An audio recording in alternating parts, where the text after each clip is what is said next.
Ndugu waandishi wa habari, mbele yenu ni Mwalimu Herman Tobias Minja, mwenyekiti wa chama cha walimu mkoa wa Arusha. Nimewaiteni hapa kwa ajili ya kutoa tamko hususan juu ya uchaguzi wetu mkuu wa serikali wa tarehe 29 mwezi wa 10 2025. Nazungumza hapa mbele yenu kwa niaba ya walimu wote wa mkoa wa Arusha na Tanzania nzima kuhakikisha kwamba tunatamka ushiriki wa walimu katika zoezi zima la kupiga kura siku ya tarehe 29 ya mwezi wa 10 2025. Walimu ni jeshi kubwa, walimu ni nguzo kubwa serikali yetu ya Jamhuri ya Muungano wa Tanzania.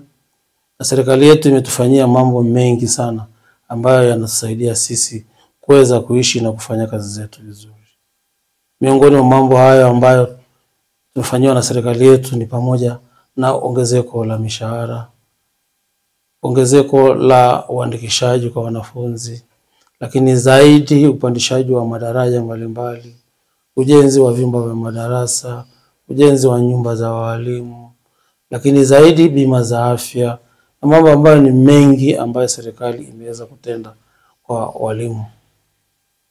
Naomba nitamke rasmi kwamba walimu wa mkoa wa Arusha wako tayari kabisa kujitokeza kwenda kupiga kura tarehe 29 ya mwezi wa 10 2025 kabla ya watu wengine kabisa kufika kwenye kupiga kura.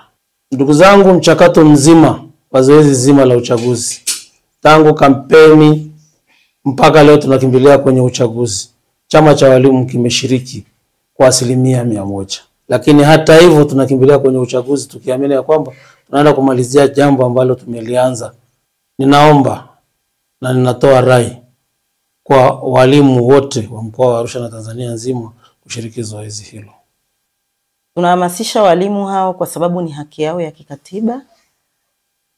Tunakumbuka mambo mengi ambayo serikali imetufanyia sisi kama walimu. Tulikotoka huko nyuma mambo yalikuwa magumu kidogo katika tasnia ya walimu, lakini kwa sasa serikali ya Jamhuri ya Muungano wa Tanzania inayosimamiwa na Dr. Samia Suluhu Hassan imetufanyia mambo mengi sana kada ya walimu, ikiwemo upandishwaji wa madaraja, ajira ya walimu kwa wingi, kwa hiyo ule uhaba wa walimu umepungua, vyumba vya madarasa vimeboreshwa, mazingira ya ufundishaji yameboreshwa, nyumba za walimu zimeongezeka. Kwa hiyo tunafanya kazi tukiwa na mazingira mazuri. Ninawaomba sana walimu wanawake tusirudi nyuma, tujitokeze kwa wingi siku ya Jumatano tarehe 29 mwezi wa 10 2025 tukapige kura na kuitumia haki yetu ya kikatiba vizuri.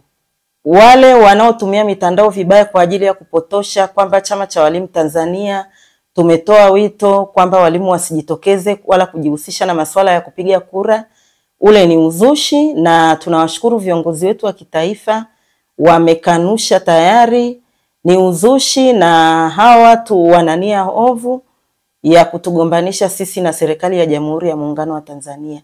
Sisi walimu tuko tayari na tumejiandaa vizuri, tumesikiliza kampeni zote, tumezisikiliza na tunajua tunaenda kufanya nini tarehe 29 mwezi wa 10 2025.